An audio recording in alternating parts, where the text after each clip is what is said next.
Yo, yo, yo. Hey, guys, welcome back to another awesome edition of the Best Practices Show podcast. You ever thought to yourself as a dentist, I really want to get my team some great training on how to deal with these difficult patient questions, especially when it comes to the phone?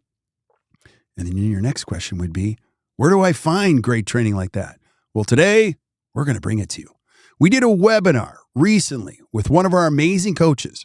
Her name is Miranda Beeson, called the Top 10 Phone Skills for Tackling the Toughest Patient Questions. Here is part one of the webinar.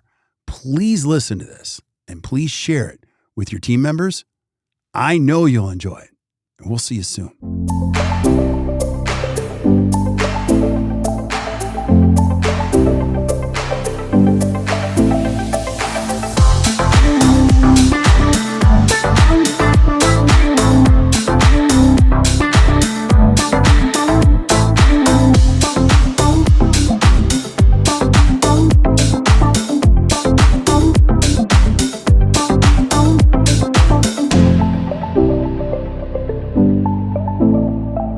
So let's go ahead and jump right into it. And a couple of things. I'll be the slide advancer for you, Miranda. You just tell me when to keep going. Let's talk about the why. Why is this webinar or this particular segment so important?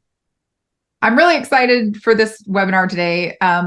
My history in the practice was as a hygienist originally, and then I transitioned to the front office. I worked in the front office, and then I worked as a dental office administrator for several years. And I had no idea how many challenges could stem in the administrative realm from the phone and how important that piece of the puzzle is. Like, it's the first piece of interaction that someone has with our organization. So enhancing phone skills is just going to elevate our customer service level with our patients. New patients, really important because it's in the first moments they're learning about who we are. And then continuing to grow and trust with our existing patients, building loyalty, and then slowly practice growth over time. You know, the phone, for our dental teams to be equipped to deliver excellent phone skills, we have to have tools. Yep.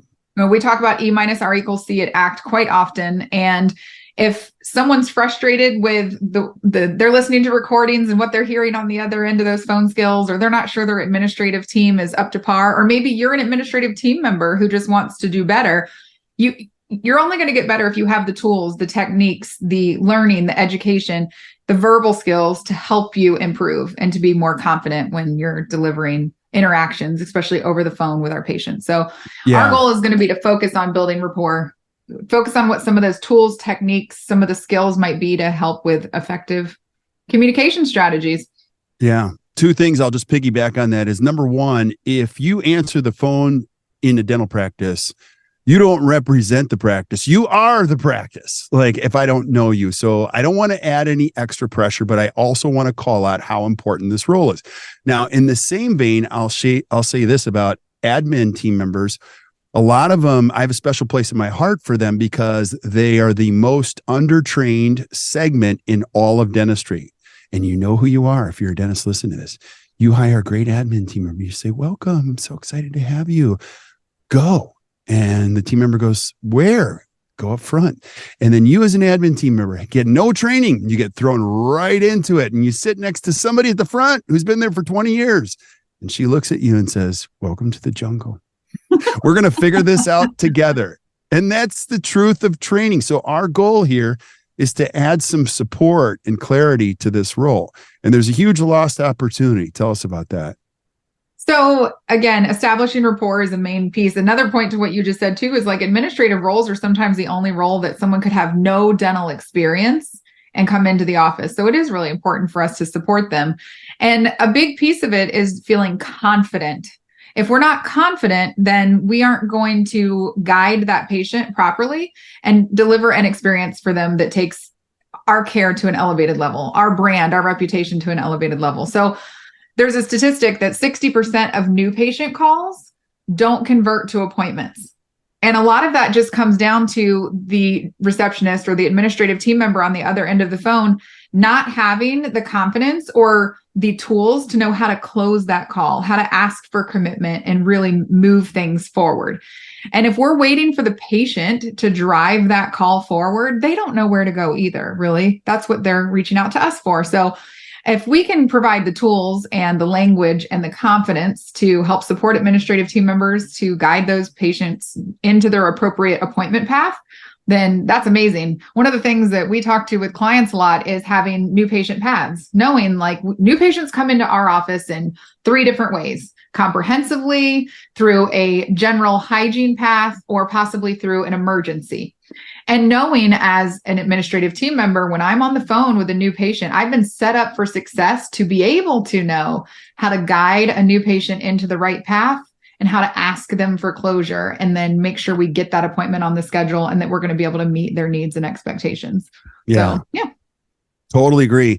One thing I'm going to ask you guys to write down, and this applies to all aspects of your practice: the more you do up front, the less you do later. That includes the phone. So somebody who's really well trained can create a ton of value, and it reduces the friction as they enter your practice and get to know you. And actually, they could come very well prepared, and it can elevate the level of value they have for who you are and what you do. And it's brilliant. So don't underestimate the power of training somebody really well. Now, today, a lot of times people ask us for, just tell us what to say. We're going to get the thinking and the skills right, because we are going to have follow-up webinars and education on what to say on specific scenarios. And we'll cover a little bit of that today. But what you really need to do is be equipped with the skills. And so today we're going to cover 10 points in, first impressions, building rapport, creating confidence, and then communication techniques, as well as asking the right questions, how to handle patient data management, how to actually execute the follow-through, the commitment and confirmation, handling difficult calls, and then navigating the cancellation calls. Anything else you would say about what we're going to cover today, Miranda? I think you hit the nail on the head that the foundation is so important and the mindset is so important. We say all the time we have to start with why. So if we just jumped in and said, say this, say it like this, do it this way, but you don't really understand why you're doing it that way and what the value to the organization is and to the patient is and to your team. So we're going to focus a lot today on the skills and the tools and techniques that really set the foundation and the mindset for administrative team members to be really confident and capable on the phone. And then, like you said, we'll come back to more of those questions around that challenge us, that stump us on a regular basis. But we're definitely going to get to some of those here in the mix as well, particularly when we get down to handling difficult calls. And one of the biggest ones that we see with teams is navigating cancellations. 100%. So let's jump right into it. Number 1 skill up front, first impressions. Yeah, I just would say this to anyone listening. Like, just imagine the last time that you called a company. Maybe it was a medical provider. Maybe you were making a hair appointment and they picked up the phone and just sounded miserable and asked to put you on hold. You're immediately discouraged and thinking, man, my friend recommended this, hairstylist, but I don't know how I feel about this just based on that 0.5 seconds of greeting that I received. So patient perception begins with hello. It's in the first instant. If you said no other words than hello, they can tell on the other end if you're smiling, if you're happy, if you're frustrated. And let's be honest, there's 17 million things going on in the front office at all times. And sometimes we are a little frustrated that we see the phone ringing and we have to pick it up. And so we have to know that foundationally, from a mindset standpoint, it is the most important thing that you're doing, because within fractions of time, you're creating an experience for that patient that's going to live on forever in terms of their lifespan in your practice. So that first instant is important. Right. Yeah, go for it. That was perfect. Well, and I was also going to say this, we're going to give you a couple phrases to use, and I'm so glad you called, but I want you to explain this phrase, but here I'm probably going to get in trouble and I don't care anymore because I'm just getting older. But here's the deal. Somebody that answers your phone, they have to want to answer the phone. So many people are put into these roles and like, oh gosh, and they see the phone as a nuisance. It's a challenge. I don't enjoy it. The person who answers your phone has to have 2 things. They have to have a great phone voice and an excellent disposition. And they got to want to talk to people. If they don't have that, they're not eligible for the job. It's kind of like hiring a hygienist that doesn't have any arms. I feel bad, but we need somebody that can actually do the work. Now, that's a terrible analogy, but there are so many people. I'll call a dental office, and this is what I get. Thank doctor's office. And I'm like, oh, this is so fun. People have to have the voice and the disposition and the willingness, because we can tell you what to do, what to say, give you all the skills. You got to want to succeed in this role, right? Absolutely. And one of the things that you've shared before that kind of takes us slightly off path is around hiring and finding that right person. And if you're hiring someone who's going to be answering your phone, a great step in that interview process is, hey, give us a call at this number. Leave us a message and let us know why you feel like you'd be a great fit for this role. And now you can hear in that moment the same thing that your patients are going to be hearing if that person's answering the phone in your practice. If you get a voicemail and it's atrocious, we probably aren't going to even offer them an interview in person, because that's not what we want to hear on the other end of the phone.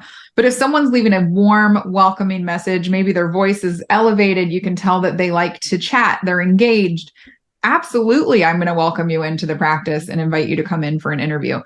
And I think it's exactly what you're saying with this key phrase of, I'm so glad you called. You have to genuinely be glad that these patients are calling, and that's a mindset thing. Patients aren't a nuisance. We are here to serve them. Sometimes it can feel like we're just so busy that like one more phone call is just an interruption in our day or in our agenda of what we're trying to get accomplished. But in reality, the most important thing in our practice are our patients. That's what fuels our profitability. That's what allows our doors to be open every day. And ultimately, we're here to serve. We're here to provide a service and to be for them. And so we have to be glad that they called, and we want them to feel that. So key phrase number 1 is as simple as, thank you so much for calling Dr. Awesome's office. My name is Miranda. I am so glad you called. How may I help you today? Yeah. Here's the challenge.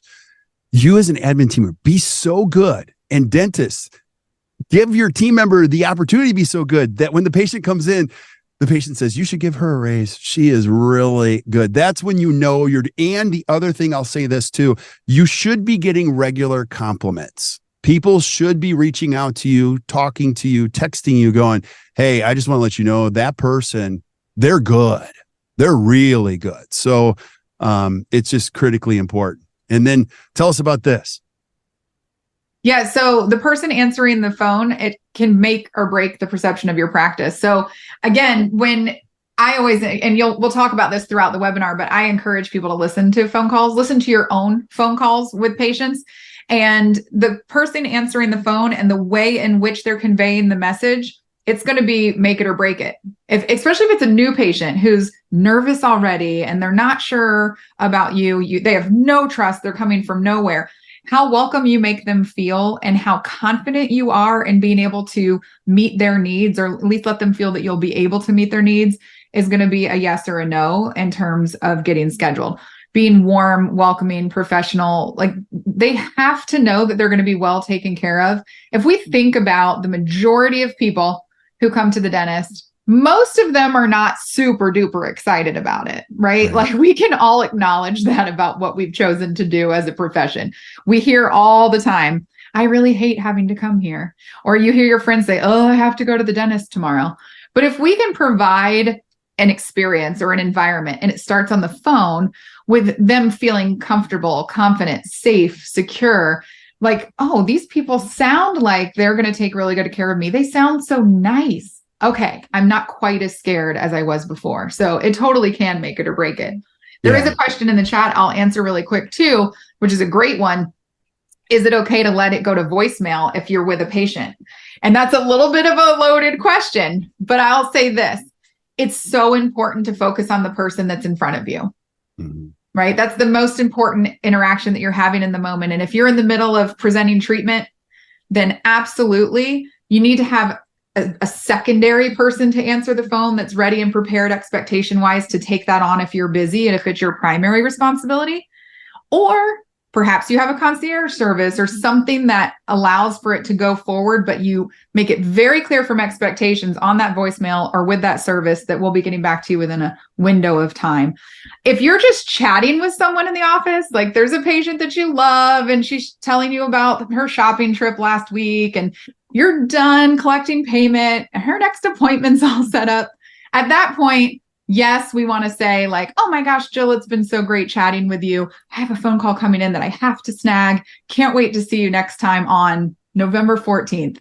But if you're in the middle of something, of course, like you have to have a backup plan. Whether the backup plan is voicemail or not is unique to every specific office, but you do need a backup plan for when the phone is ringing and you're with a patient who's right in front of you. Yeah. And now technology, this isn't what this is about, but there's a lot of VoIP technology in which something goes to voicemail and the new patient can get an automatic text. I get a lot of that from our current clients when I call the office and it'll say, we're on the phone with a current guest. Can I call you? Can we call you right? And I get, It's a text immediately. And I haven't even hung up the phone yet.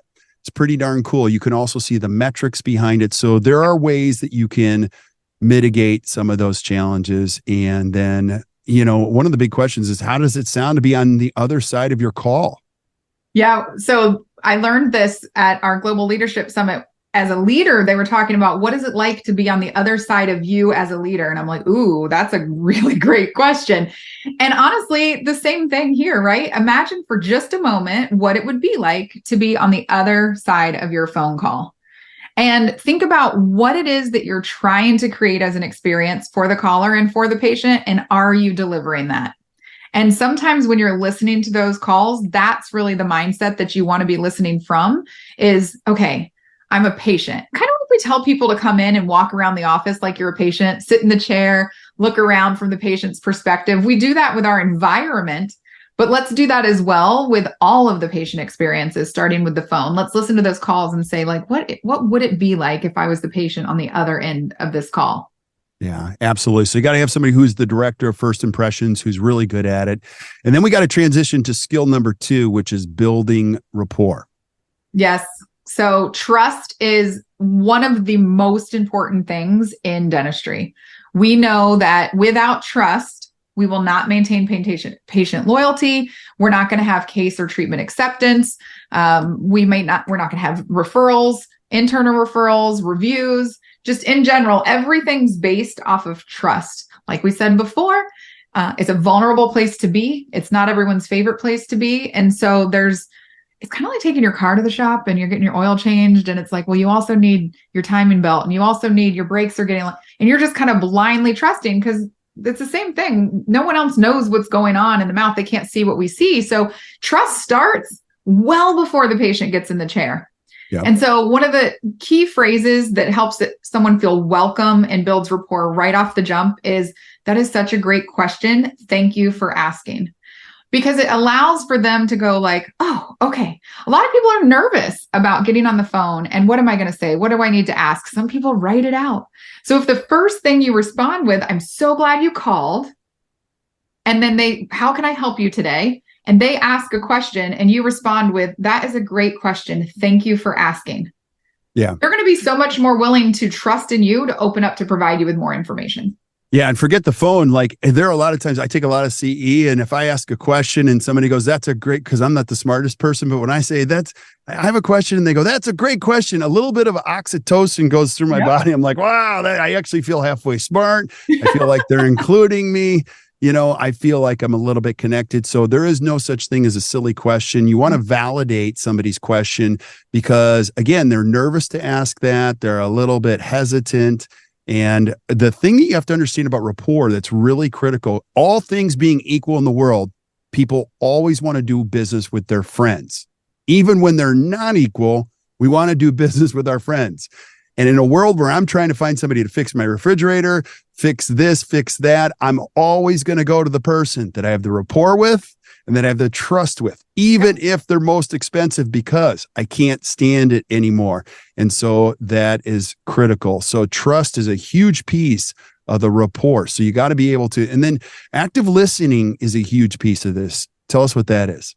Yeah. So active listening is when you're listening to truly understand what is going on. So you'll hear people say like, you heard me, but did you listen? Like, so sometimes we're going through the motions. We're just checking the boxes. Again, we're typing up the note from the patient who just left and finished checking out while we're on the phone. And we're not fully engaged and focused in active listening with the patient that's calling us. And there's 3 stages or 3 A's to active listening that are a nice, easy go-to. And the first one is attention. You have to give your full, undivided, focused attention to the caller. They can tell when you don't.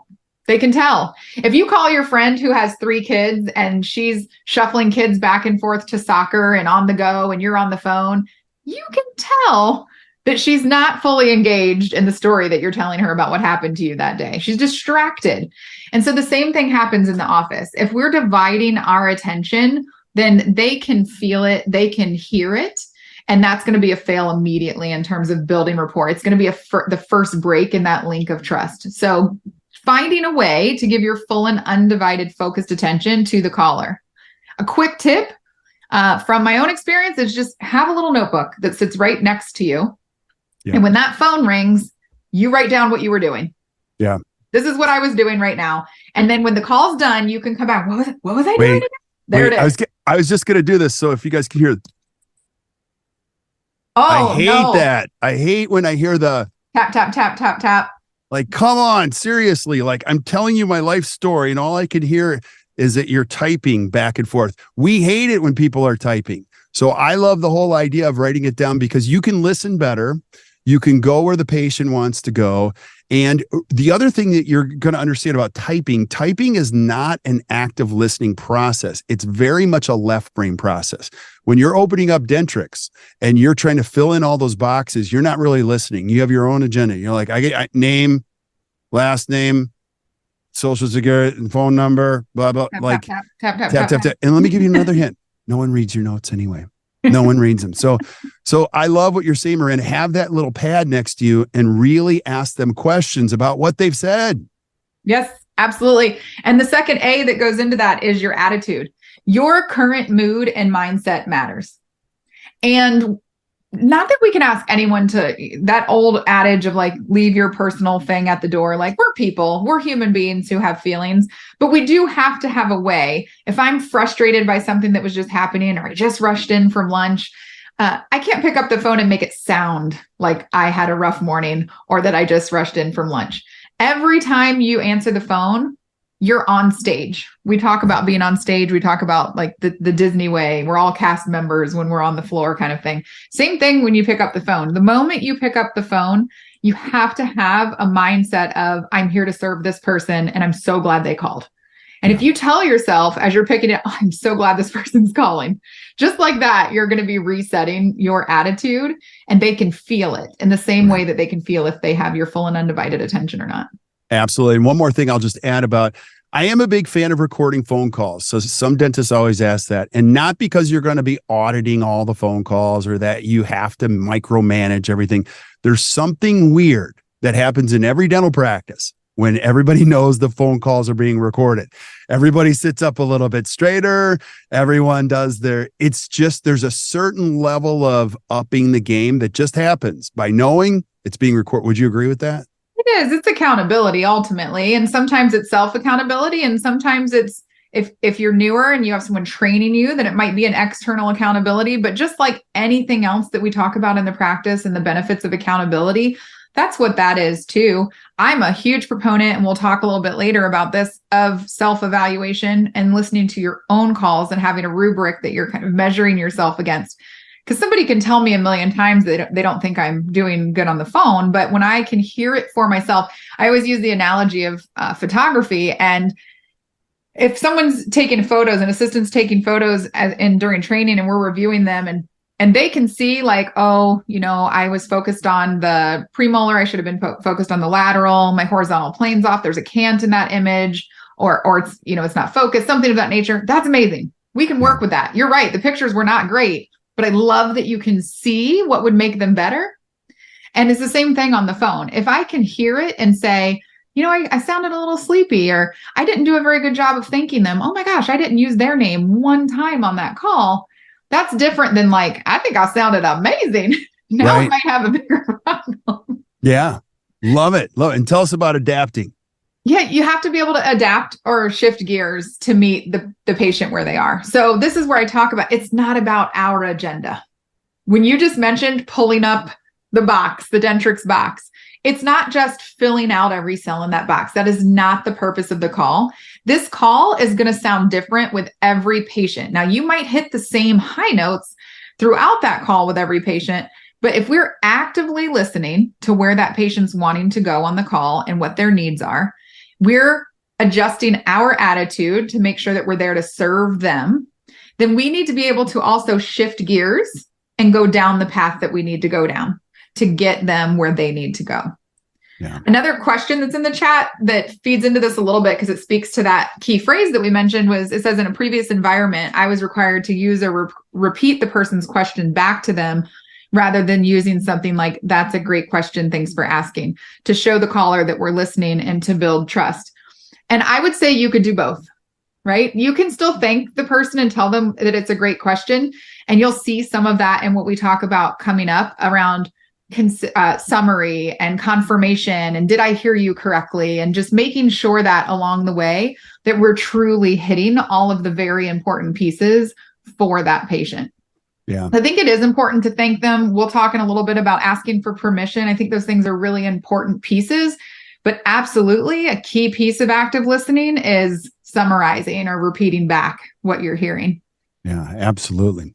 And so you have to be empathetic. I think one of the things that we have to do now, I'm a big fan of understanding the difference between empathy and sympathy. In a dental practice, you have to teach your team the difference between both of them. And empathy is critical. It's critical to the survival of your practice.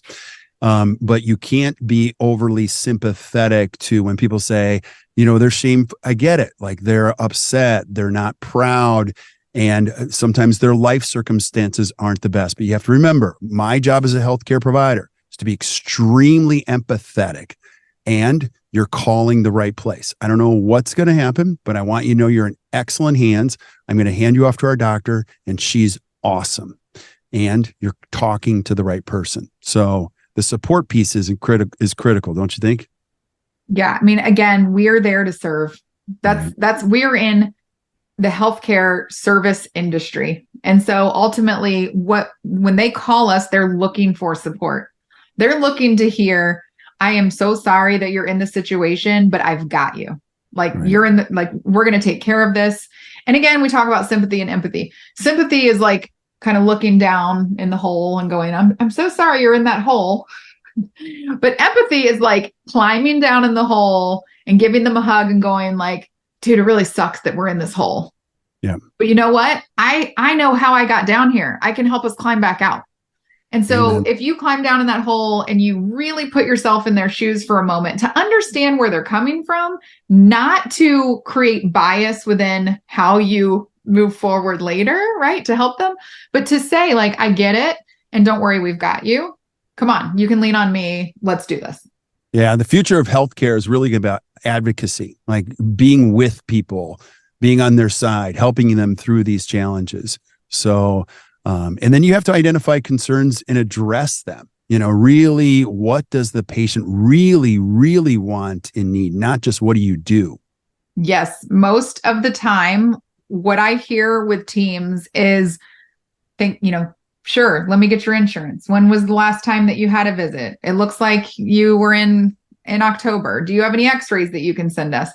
All of that stuff is great information to have before someone comes in. But the most important information that you're going to gather from someone is what is their concern? What are they needing and wanting? And how can we support that?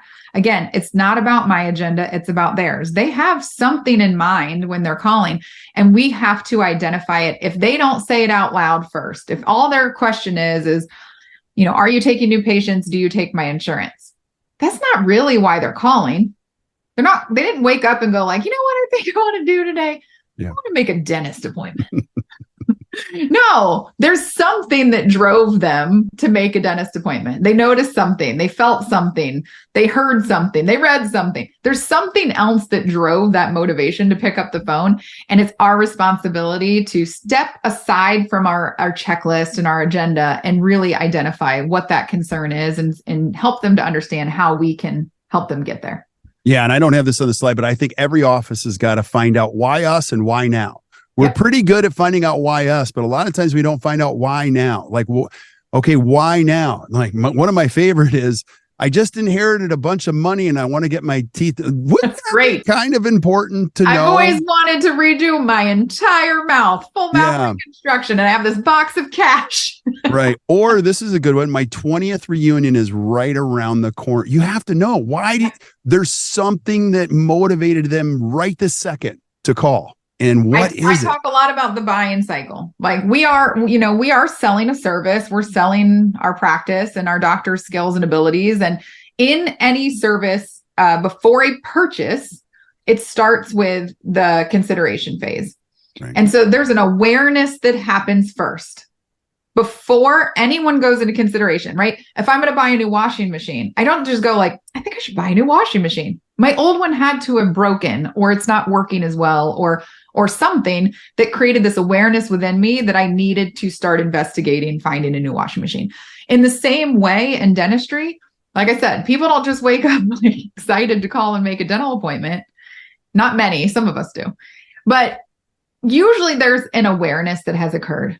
So I often use the example because I've heard it so many times from patients of, I'm out to dinner with my friends last week, and it was really tough because they were all looking at the menu and they were so excited about what they were ordering. And I was actually getting a little nervous because I didn't see anything that I could eat on that menu without having discomfort. Or, I knew that, I have this partial that flops around when I'm eating, and I had to really limit myself on, and I couldn't enjoy the meal.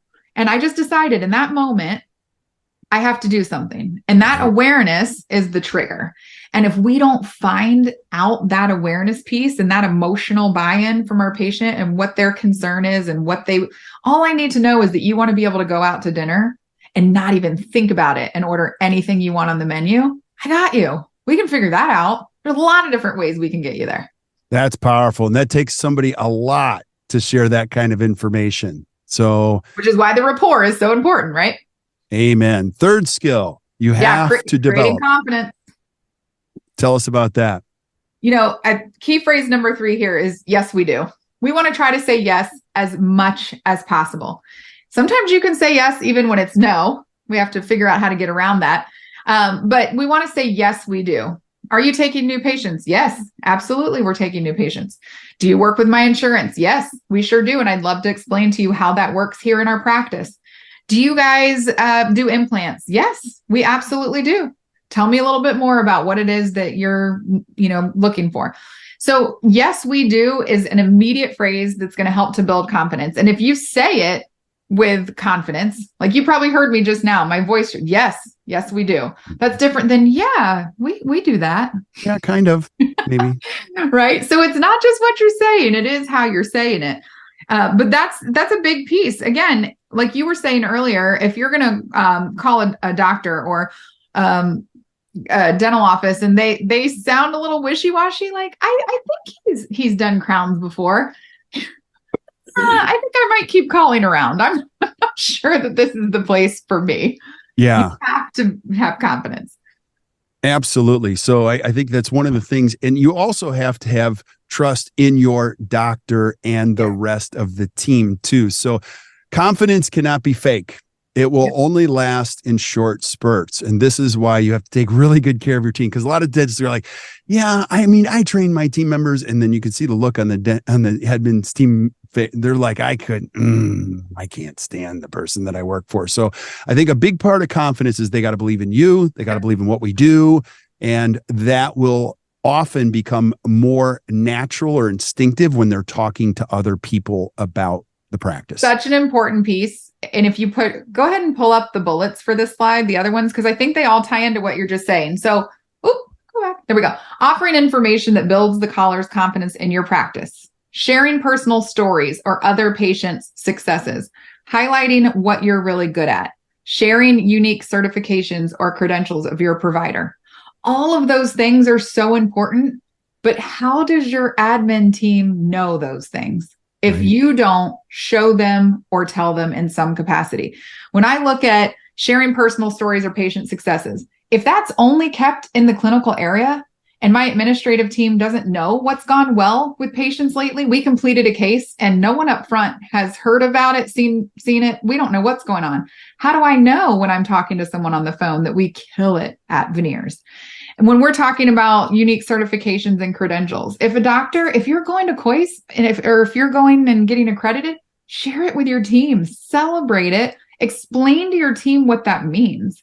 I worked for a doctor who was accredited with the AACD. He shared with us, hey, this is what I had to do.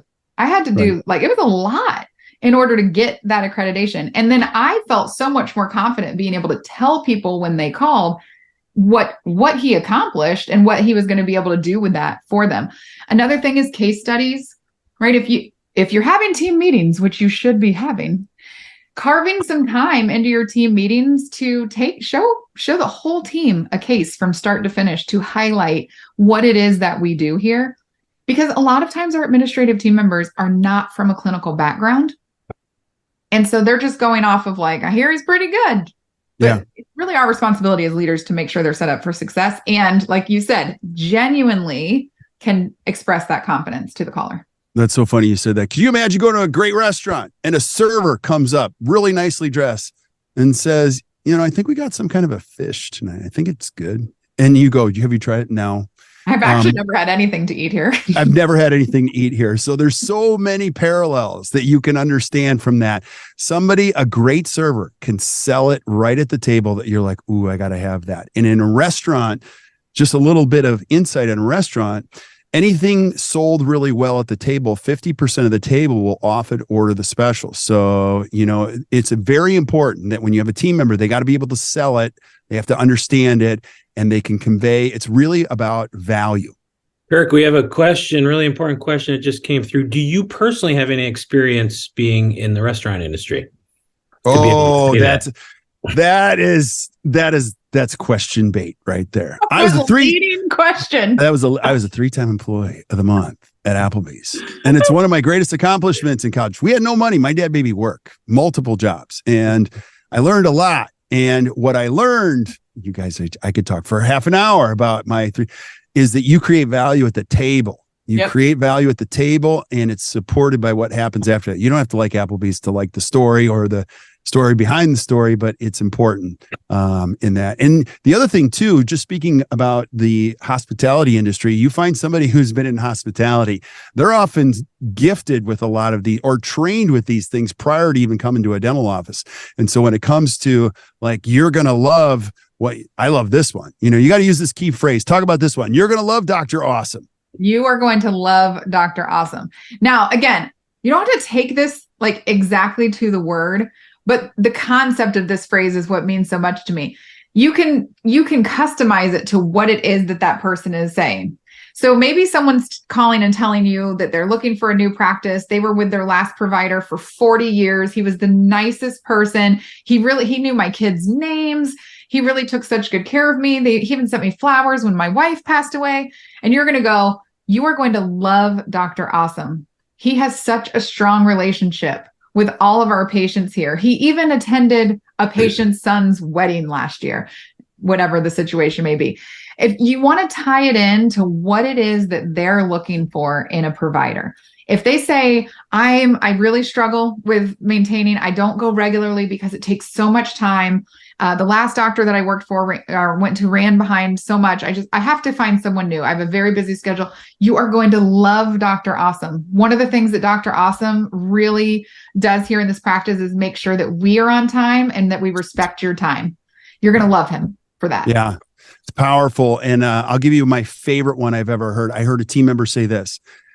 I work for an amazing dentist, but she's an even better human being. You're going to love her. Love that because it speaks to more than teeth. It speaks to a character. It speaks to a core that's bigger than anything your patients will experience. So make sure Absolutely. you have somebody who's able to say that on the phone. I like incredible, awesome, fantastic. You can use a combination of any of those. I mean, you're in the right hands. In the Yeah. end, it's just you're in the right hands. What you're looking love for it. is exactly what we do here. Love it. Love it. And so communication techniques are important. You have to constantly develop this. This is actually one of my favorite. And I'm so mad. Like I've worked with you for a long time now.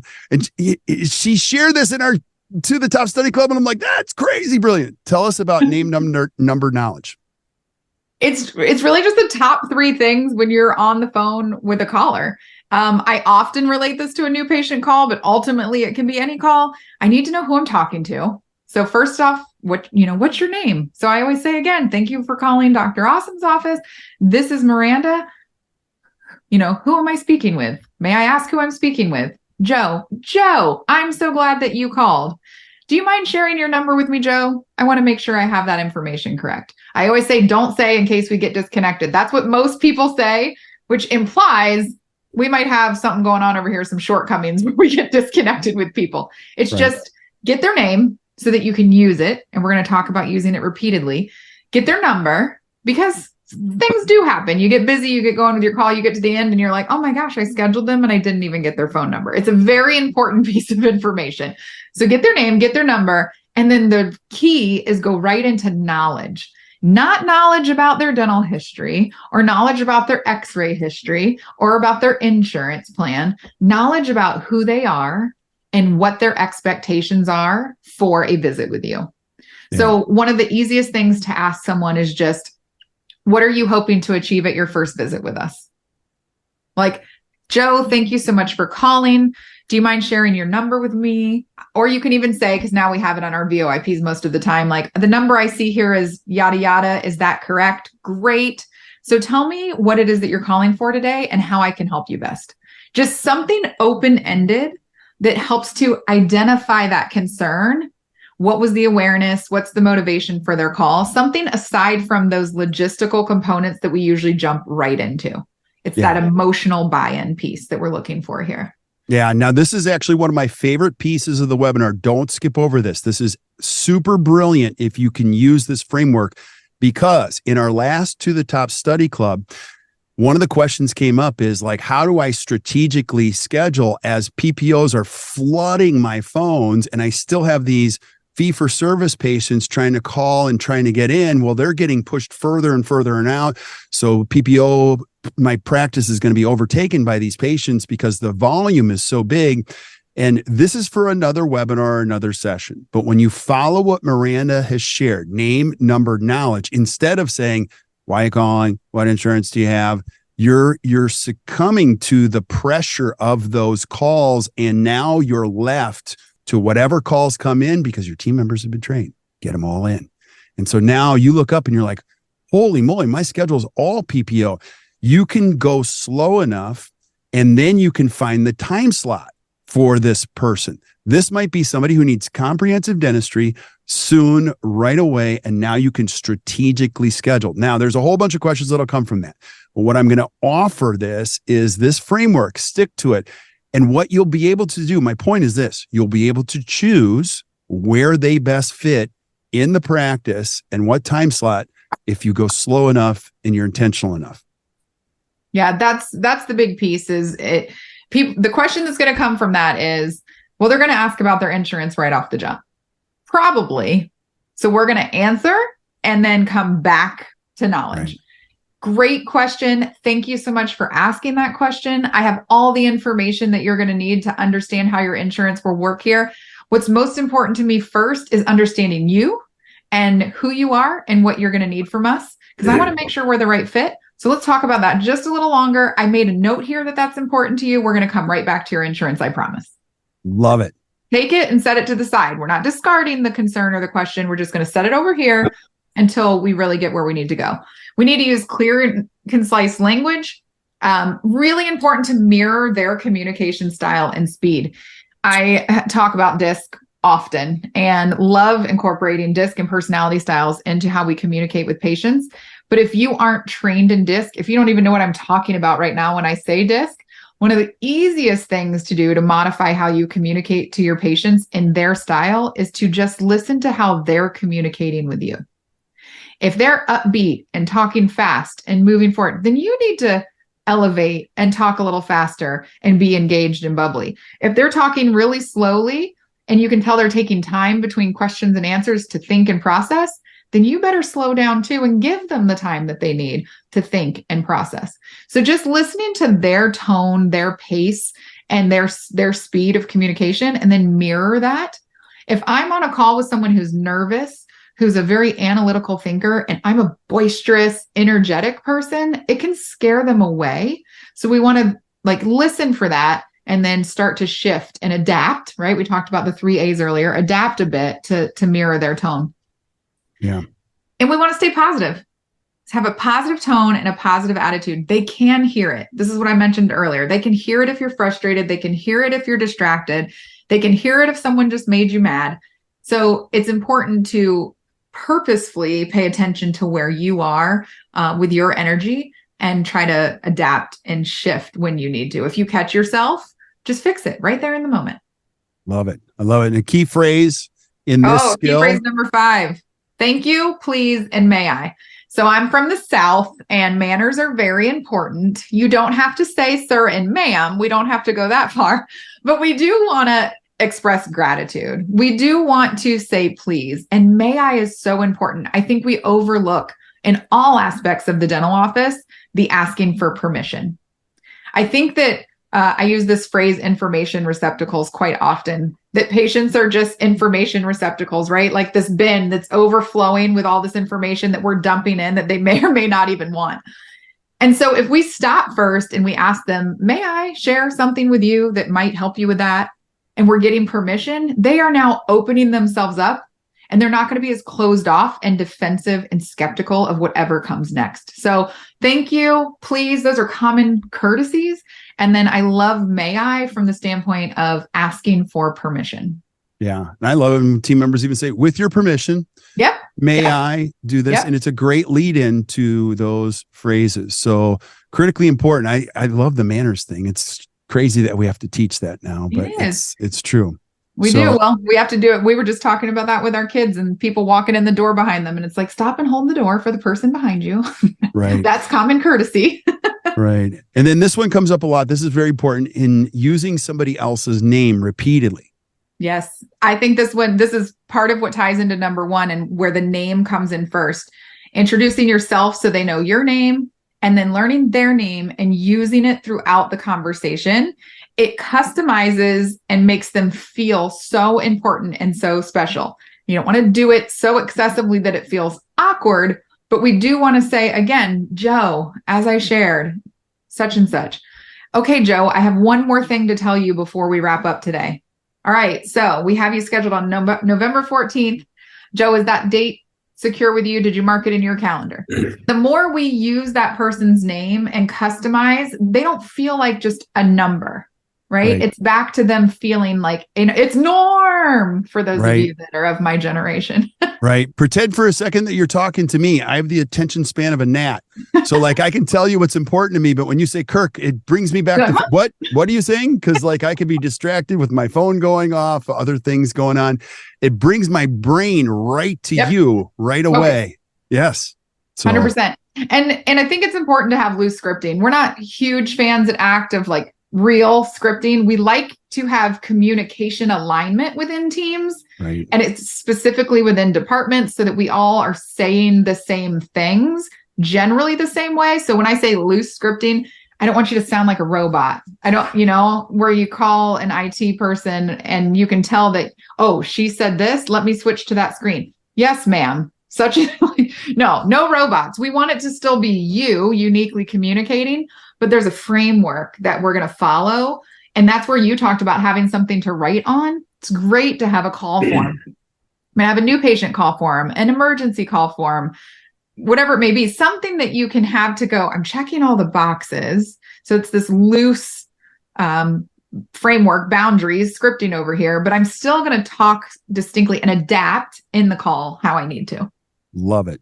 Absolutely love it. And then you got to ask the right questions. I would say this, I want you to explain this, but I always tell people the question is the answer. Don't always get good at answers. Get really good at we need answers, but I would start with really great questions first and open-ended questions. Can you explain what an open-ended question is? No. It lends itself to a one-word answer. It's a one-word answer. You asked me a closed question. That was a test. So I did. Yes, give us an example of what an open-ended question is. See, now she has to answer with an entire paragraph. You like that? See, I'm a slow learner, but that was pretty quick of you. Yeah, that was good. So yes, I could give you an example. So an open-ended question is going to be something that cannot result in a yes or no answer. So it's going to start with something like what or how or why. Tell me more is such an easy phrase that leaves an open end for them to kind of extend the paragraph of whatever it is that they're telling you. So it's really important to have. So I mentioned earlier, the first question you may ask is, what are you expecting out of your first visit with us? Like that's a wide open question that could go pretty much anywhere. And they're going to say something and then you're going to say, tell me more about that. So there you have it. That's the first part of this great webinar. I hope you guys enjoyed it. And again, please share this with your team members. And if you want the video copy, you can find that in the show notes and go to our website so you guys can watch it as a team meeting. Join us in the next episode where we go through part 2 of the top 10 phone skills for tackling the toughest patient questions. Hope you guys have a good day.